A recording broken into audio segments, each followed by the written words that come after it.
manunood ng ating paglilitis. Nung nagsimula tayo ng Enero, marami nang nagsasabi na ang pinakamagandang makakapagpaliwanag ng mga tinatanong ng mga abogado at ng senador ay si Chief Justice mismo. At ito na nga ang panahon na siya ang haharap mismo at magtetestigo at ipapaliwanag ang mga katanungan na mula nung Enero pa ay lumulutang sa ating paglilitis. At ikaw naman siya bilang historian, gaano kahalaga sa ating bayan itong araw na ito? To put it to context, nagkaroon na tayo ng 3 impeachments, pero wala pa hong dumadating sa punto na ang nasasakdal ang mismong magsasalita. Unang-una po ito. Hindi natin to nakamit kay Pangulong Estrada at hindi tayo umabot kay Ombudsman Merceditas Gutierrez. So marami tayong pagka nakita natin ito, napanood natin ito at ngayon ay nanonood ng buong sambayanan, talagang marami tayong matututunan tungkol sa kung paano ba gumagana ang ating gobyerno, paano ba nagagamit o gumagana ang ating mga batas, at kung paano rin nagagamit. Siguro, question lang ito, how can some people use it for their advantage or for their agenda? So, kailangan bantayan natin itong araw na ito. Hati, gusto ko itanong kay Attorney Joey, dahil Attorney Joey, napanood na natin ang ating mga ebidensya. At syempre, meron ng nabubuong opinion ang ating mga kababayan based on the evidence presented. Pero gaano ka-pivotal itong araw na ito? Pwede pa ba talagang magbago ang kanilang mga isipan base sa malalahad sa araw na ito?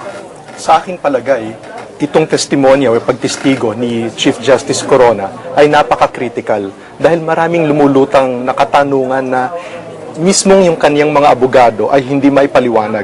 Unang-una na dito yung tinatawag na mga dollar accounts na nako-cover sa ngayong panahon ng TRO sa ating Supreme Court.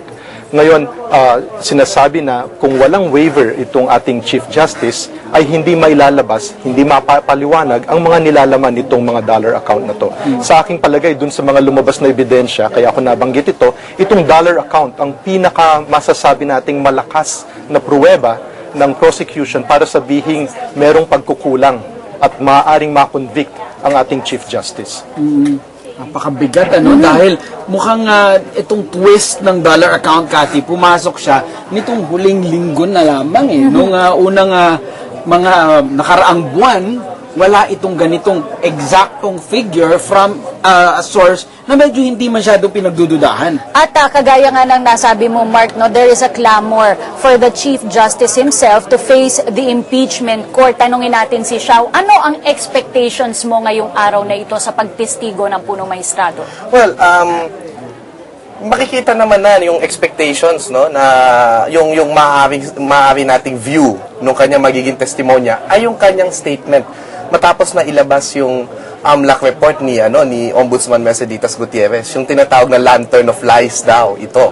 So maaaring tama yung report pero hindi maganda yung para yan maganda yung narinig ko na analogy. Parang x-ray yan Yung x-ray mismo, ebidensya yan, pero hindi mo yan kayang basahin. Doktor ang kayang bumasa niyan, interpretasyon. Maaaring baka interpretasyon lang ni Ombudsman at ng kanyang mga nakatulong sa COA yung mga nakalagay doon, At yan, napag-uusapan yan ngayon. Nakakatuwa din, isa na lang siguro. Yung pag-uusap tungkol sa paano ba ito malulusutan ni Chief Justice. Kasi parang andyan na nga yung report So may nagsasabi nga na, baka naman sabihin niya na, may dollar account ako, pero hindi ba ang dollar account, hindi naman yan covered na dapat ibigay sa SALN dahil may dollar privacy account. May hindi na mga abogadong nag-uusap, kundi mga taxi driver, mga barbero. Nakakatuwa na may ganito tayong nakikita ngayon. Kaya gusto natin tanungin si Attorney Joey, kung Attorney Joey sasabihin niya nga yung ganung depensa na meron ng bank secrecy, so legally meron siyang depensa, at yung circumstantial naman, pwedeng kaya niyang sabihin, hindi kanya yon. Sa tingin mo po ba, pwedeng maging viable defense yun? Dalawang katanungan yan. Unang-una, yung pwede ba niyang sabihin na hindi dapat ilista sa SALN niya yung kanyang mga dollar accounts. Ang tingin ko, mahinang argumento yon para sa Chief Justice. Dahil lang sinasabi sa batas na nagsasaad na kailangan ilista mo ang asset sa iyong SALN, lahat ng iyong pag-aari, walang in-exempt doon. So, kung hindi in-exempt ng batas ang dollar accounts, ang presumption, kailangan ilista mo yan. Yung pangalawang katanungan, ano ang pwedeng maging depensa ni Chief Justice? Siyempre, bilang abogadong isipin mo, ang maaari niyang sabihin ay hindi kanya yung kanyang dollar accounts na sinasabing nasa pangalan niya. Paano niya pwedeng sabihin ito? Sa mga abogado, pwede niyang sabihin na meron akong declaration of trust or nominee agreement na ako lamang ang trustee niyan, nilagay sa pangalan ko pero hindi akin yan. Detalyehin natin yung posibleng depensa na yan, Kathy, maya-maya. Samantala, Mark, ay unti-unti nang nagtitipon-tipon ang mga rallyista dito sa may tapat ng Film Center. Alamin natin ang pinakahuli kaganapan doon mula sa ating kasamang si Veronica Baluyot Jimenez. Nikki? Maraming salamat, Cathy. Dito nga sa tapat ng Film Center ay mayroong halos 30 katao, no? Sila yung mga miyembro ng Association of Judicial Employees at mga pamilya nito, mga anak nila. Nakita natin, meron sila mga karatulang dala, Acquit CJ Corona. And ang pinili na lang kulay ay pula to show support for the Chief Justice. Sila'y bahagi ng mamaya motorcade na escort sa ating punong maestrado kasama yung ilang mga bikers patungo po dito sa Senado. At ngayon po ay ang punong maestrado ay nanananghalian at inaasahan na tutungo na siya dito sa Senado at nakaantabay na dito yung kanyang yung pong holding room para sa kanya. Yan muna yung mga kaganapan dito. Back to you, Cathy and Mark. Maraming salamat, Veronica Baluyot Jimenez. Nag-uulat po ng live mula sa My Film Center. Ayan nga, Mark, unti-unti nang nagtitipon-tibon doon sa malapit dito sa Senado itong mga protesters, mga rallyista na sumusuporta kay Chief Justice Corona. Yung atmosphere po dito sa loob ng Senate mismo ay napakataas po ng excitement level. Everyone is looking forward sa magaganap na pagdinig sa araw na ito at napaka-stricto nga, nabanggit. Dahil napakahalaga nga naman ang magaganap sa hapong ito. Nakikita niyo po yung live video mula sa loob po yan ng Senate Session Hall. Nakikita po natin na halos puno na itong loob ng Senate Gallery. 1 oras bago pa man mag-umpisa itong trial ngayong araw. Ang hindi po lahat ng mga media men ay nabigyan, talagang naging mahigpit sila sa pag-issue ng tickets at narinig din po natin na very strict din po sila sa pag-implement ng rules ng House ng session sa araw na ito. Bawal pong pumalakpak, bawal pong magbu, hindi po kagaya nung mga nakaraang araw kasi na merong pang nagpalakpakan on certain decisions by the impeachment court. Ngayong araw na ito mukhang they will be very strict in implementing decorum. At ayon sa ating mga natanggap na ulat, Mark, ay mga VIPs muna ang inuunang papasukin dito sa loob ng Senate Session Hall. Kanina po ay nakita natin sa ating mga TV screens si Congressman Kua po mula sa lower house at iba't ibang mga miyembro po ng Kongreso. At tanong natin kay Professor Shao. Professor Shao, ito ay isang sui generis, pero ito ay medyo judicial ang nature. Meron ka bang maalalang event sa ating kasaysayan na naging ganito ka-stricto or ganitong level ang significance niya as far as the judiciary is concerned? O kauna-unahan na naman ito? Sa palagay ko, yung impeachment of course ni President Estrada, dahil inabangan yun, kaso ito parang nanamnam natin yung nilalaman ng kaso sapagkat ito ay natapos depensa at prosecution at nandito na nga tayo sa tagpong ito. Yung sui generis nga, kung inaalala ko nung impeachment court ni President Estrada, hindi naman lumabas yan Yung sui generis na yan is in fact learning from that ibig sabihin natututo din tayo sa kasaysayan na masyado silang mahigpit noon, yung ngayon yung ebidensya mas binroden nila kahit hindi kasama ang dollar account diyan sa tinatawag na impeachment complaint, kumbaga nilagay talaga, kumbaga isinasama na rin, ikino-consider na rin. Ito siguro matinding matinding obserbasyon, pero wag nating i-expect na magiging magmukhang kawawa dito si Chief Justice Corona, Yung mga iba parang hinihintay aamin siya o mapapahiya siya, hindi. Napagaling po na bugan, hindi ho naging Chief Justice to kung hindi ito magaling. Yun, sigurado yun. Ang sure, naghanda sila. Kaya nga kasi humingi sila ng ilang araw, Attorney Joey, para makapaghanda. Instead of Monday, ginawa pang Tuesday. Samantala, Mark, meron na naman tayong papasok na live report mula naman kay Von Aquino. Mula pa rin doon sa Film Center. Von? Yes, Cathy. Alam mo, sa ngayon ay napakainit, napakatindi talaga ng sikat ng araw dito sa malapit sa Film Center, papasok ng Senado. Ngunit sa ngayon ay inaantabayanan pa natin yung pagdating ng convoy ni Chief Justice Renato Corona papasok ng Senado. Sa ngayon ay wala pa kaming namamataan ng mga rallyista dito sa labas. Ngunit meron ng mangilan-ngilan na mga papasok na din doon sa building ng Senado para manood. Pero dito sa labas ay puro mga media lang ang nag-aantabay para sa pagdating ni CJ Corona. Kathy? Maraming salamat. Von Aquino, nag-uulat po live mula sa May Film Center. Balikan natin ang ating mga panauhin. Attorney Joey, marami na po kaming nakapanayam na mga lawyers. At halos po lahat sa kanila ay sinasabing hindi magandang idea, usually, na patestiguhin ang nasasakdal. Sa ganitong pagkakataon po, anong masasabi ninyo? Sa aking pananaw, dahil nga parang na-exhaust na yung mga dahilan na pwedeng ihain ng kanyang mga sariling abogado, nila Justice Cuevas at ng iba pang defense counsel, parang maski sila nauubusan na rin ng pagpapaliwanag. So dumating tayo dun sa punto na mukhang si Chief Justice lamang talagang makakapagpaliwanag, lalo na dito sa punto ng kanyang dollar account. At gaya nung aking sinasabi kanina, ang pinakamagandang o isa sa pinakamagandang gamitin na excuse ni Chief Justice Corona ay yun ngang sabihin na hindi naman akin yung accounts na yan. Nilagay sa pangalan ko pero hindi akin. Kaya hindi ko nilista sa SALN.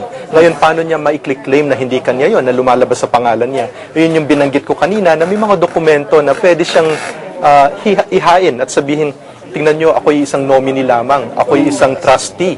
Meron akong declaration of trust mula dito sa taong to na nagsasabing pinagkakatiwala niya sa akin yung pera para ilagay sa bangko. Ayun. Bago po tayo mapunta dun sa ilan sa ating mga posibleng depensa, Attorney Joey, gusto ko muna itanong, gaano ka detalyado o ano ang proseso para maghanda sa isang testigo kagaya ng Chief Justice in a most critical stage in the trial? Ano po ba yung normally pinagdadaanan ng isang abogado na hinahanda yung kanyang kliyente? Sa aking palagay, handang-handa si Chief Justice kasi pananaw ko mula Enero pa lang naghahanda na siyang tumistigo dahil nung panahon na yun pa lamang ay sinasabi na ng mga counsel niya, ng mga abogado niya na darating ang panahon, maghintay kayo, huwag kayong magmadali at haharap at sasagutin ni Chief Justice lahat ng inyong katanungan. So 4 na buwan na naghahanda yan. Ang kanyang sistema siguro ay in-identify lahat ng allegation, lahat ng bintang sa kanya at lahat ng issues na lumalabas sa bawat aligasyon. Pangalawa, ano ang pwedeng itanong sa kanya tungkol dito sa mga allegation at sub-issues na to. At gagawa ka ng parang puno yan na meron kang unang katanungan, pag itong sinagot mo, anong pwedeng itanong sa'yo. At gagawa ka ng parang detalyadong sunod-sunod na question and answer na format para alam mo kung ano ang sagot mo sa bawat katanungan. Palagay ko ginawa yun ng ating punong mahistrado. Kahit na justice pala, Kathy, kailangan pa rin gawin ng parang script, kumbaga parang possible questions and possible answers. Hindi, I'm sure they did not leave any stone unturned sa paghahanda. At matatandaan natin, Mark, sinasabi nga ng depensa na inihahanda na nila talaga ang punong mahistrado noong 1 linggo pa sa pagtestigo ngayong araw na ito. Napansin ko lang sa ating mga reports, Kathy, na mukhang kukonti ang rallyista. Pati dun sa Film Center, mukhang kukonti. Attorney Xiao, maraming events sa ating bansa na napakaraming, Professor Xiao para hindi pa pala attorney. Ang daming rallyista. Whether it's just a simple issue, pero ito, mukhang kukonti. Is this a good sign or a bad sign? Na parang nagbawas ng konting rally, pero the interest to watch and understand the issues, mukhang nandoon. Anong tingin nyo? Nandoon, kasi baka naman gusto nila bago sila magsalita, no? Ako din naman meron din akong mga biases, pero gusto kong makinig. Kaya dapat meron akong telebisyon, dapat mapanood ko siya, di ba? Hindi lamang yung radyo, no? Kasi yung radyo, ano lang yan audio lang yan Pero yung mapanood mo, ano ba yung gesture ng kanyang kamay, paano ba yung itsura niya, no?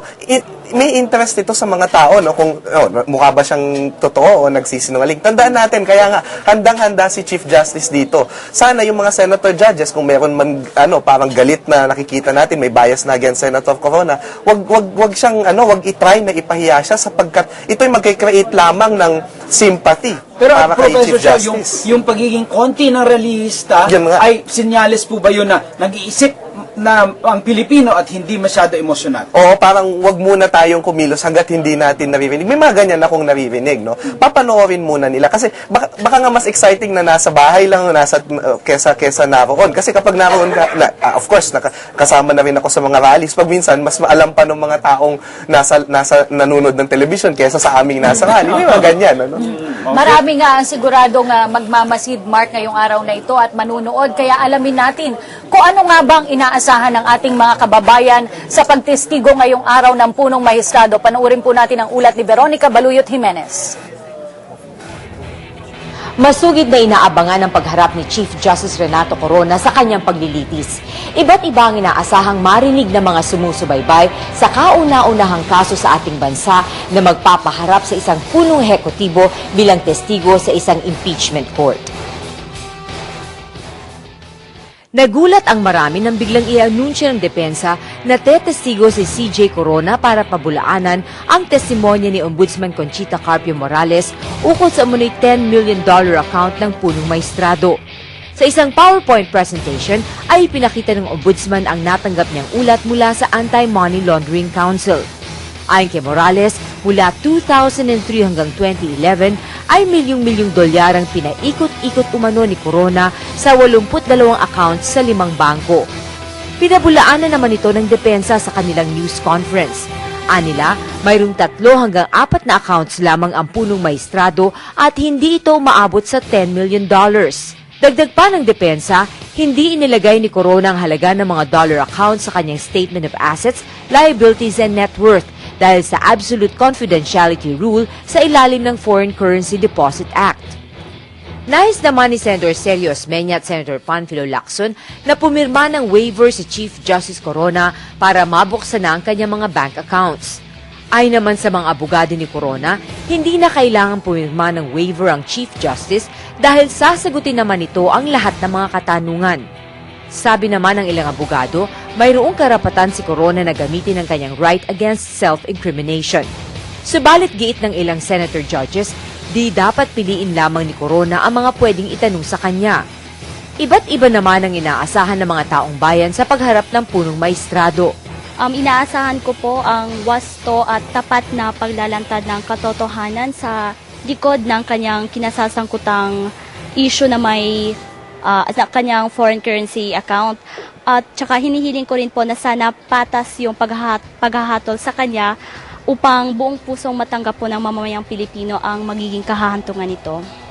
Sabihin na yung lahat ng mga katotohanan at tungkol dun sa SALN at yung mga dollars deposit niya para di lang naman ang hinihiling ng taong bayan para sa atin. Tsaka para yung paghahatol sana ay maging patas. Inaasahan ko po sa pagharap ni Chief Justice Corona na mailahad na po at malantad na ang buong katotohanan sa likod ng kanyang mga kinasasangkutang issue at naway matanggap po ng taong bayan kung ano man po ang magiging hatol ng hukuman sa kanya. Magsinungaling siya, maaring ganon. Asahan ko na i-deny niya lahat ng accusation sa kanya. Of course, i-deny niya yan. And I think wala siyang aaminin dahil syempre hindi ipaglalaban pa rin niya yung position niya. Di wala naman sigurong i-aakos sa'yo tapos di mo naman pag sa harap ng tao syempre nakakayang aminin. So talagang aasahan mo na talagang pagdating doon wala siyang aaminin na mali talaga siya. Lahat ng bintang sa kanya is kung walang katotohanan. Mabait namang tao yan. Wala naman siyang ayaw ako, hindi ko alam din kung totoo ba yung mga sinasabi nila. Ano po, maging maayos na po lahat. Tsaka payapa na po. Wala na pong away. Sana maging malinaw sa mga tao para yung agam-agam na mga iniisip ng tao para maliwanagan kung ano ba yung sinasalob sa salin ni Corona. Sana hindi siya sinungaling sa sinasabi niya. Diba? Tutupad siya sa mangako niya. Kung pinasok niya. Alright, mga kaibigan, nakikita po natin ang pagdating ng convoy ng punong mahistrado Chief Justice Renato Corona dito sa may Senado. Ito pong convoy na ito, itong motorcade na ito ay nagmula kanina sa Supreme Court kung saan nagkaroon po ng isang programa at misa bandang 10:00 ng umaga bago ang pag-alis ng punong mahistrado doon. Nakikita po natin ang convoy ay may mga red ribbons na parehong kulay din po ang dala ng mga nagraraling nagsasabing acquit Chief Justice Corona. Mukhang talagang meron ding nag-oorganisa ng mga grupong sumusuporta para kay Chief Justice Corona. Kung meron pong tutol, meron din pong sumusuporta. Yan po ay kaparte po ng ating demokrasya. Ito po yung ating video.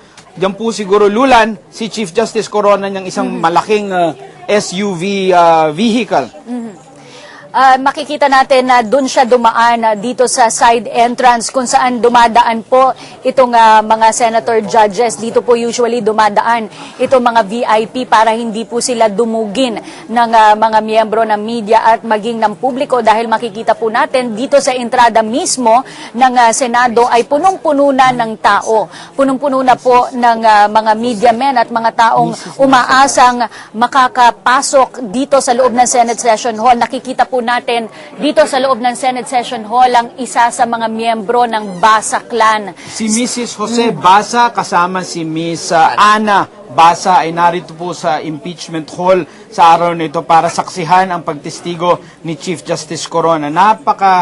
Saya po ng atmosphere, pero yung syempre yung expectancy kung ano nga po yung magaganap sa araw na ito, syempre nobody can really tell kung ano yung magiging tema ng depensa ni Chief Justice. Marahil yung mga abogado lang niya, but they're keeping it close to their chests so far. Oo, Mark, pagkapasok pa lang natin dito sa Senado, mararamdaman mo talaga sa air na yung excitement, yung anticipation dito sa mahalagang araw na ito. Samantala, kasama po natin sa pagkakataong ito, isa sa mga tagapagsalita po ng prosecution team, Congressman Erin Tanyada. Congressman, magandang hapon po. Magandang hapon, Kathy. Maligayang karawan. Mark. Thank you, Kong. Okay, Congressman, handa na po ba ang prosecution para sa mahalagang araw na ito? Well, handang-handa na po kami at para sa amin, depende rin yan kung gaano kahaba ang magiging direct examination ng ating mga kaibigan sa depensa. Pwede nga natin sabihin, kung gusto talaga nilang maiksi ito, kung pumayag si Chief Justice, bubuksan lang kagad yung mga bank deposits niya, ito yung magiging mabilis na testimonya. Pero kung hindi po pumayag ang ating punong maestrado, handa ho kami sa isang mahabaang litigasyon ngayong umaga. Kung nabanggit ito ni Attorney Joey, nabanggit din ng ibang mga nagko-komentaryo dito sa impeachment. Paano nga daw po kung sasabihin ng Chief Justice, hindi akin yung mga bank deposits na yan at pinahawak lang sa akin? And he has already denied that. Sabi ng depensa, di ba, nakausap natin si Attorney Karen Jimeno, sinasabi nga daw ng punong maestrado sa kanila, sa kanilang pagpupulong, na hindi daw kanya itong mga ito. Well, tignan natin, hintayin natin dahil syempre iba yung nasa witness stand ka at nanumpa, nasasabihin mo ang buong katotohanan. Iba yung kaharap mo yung mga abogado. Alam naman po natin yan. At sa tingin ko, nagulat lahat nung sinabi po ng ating ombudsman, ito yung mga halaga na nakita ko base sa AMLA. Nagulat, kita naman natin sa mukha ng ating mga abogado sa depensa na sila mismo nagulat. Kaya yun ang isa sa mga katanungan kung binanggit na po lahat ng katotohanan ng ating punong maestrado sa kanilang abogado. Attorney Joey, ang depensa, hindi po sila nagpa-interview since last week. Ngayong araw na ito, mukhang hindi din po sila nagpapa-interview. Meron po bang epekto yung parang surprise factor sa defense? Ano po ang iniiwasan ng depensa in not disclosing anything to the public until the Chief Justice testifies? Well, ang isang bagay na lumalabas dyan is ayaw na lang sigurong mapaghandaan ng prosecution yung mga issues na ilalabas mismo sa pagtestigo ni Chief Justice. Dahil yun nga, mas maganda na ang Chief Justice na mismo ang tumestigo at magpaliwanag tungkol sa mga bagay na ganito. At minsan kung medyo off guard ka as opposing counsel, ang iyong mga katanungan ay hindi kasing ganda o hindi kasing impunto ng gaya ng gusto mo sigurong mangyari.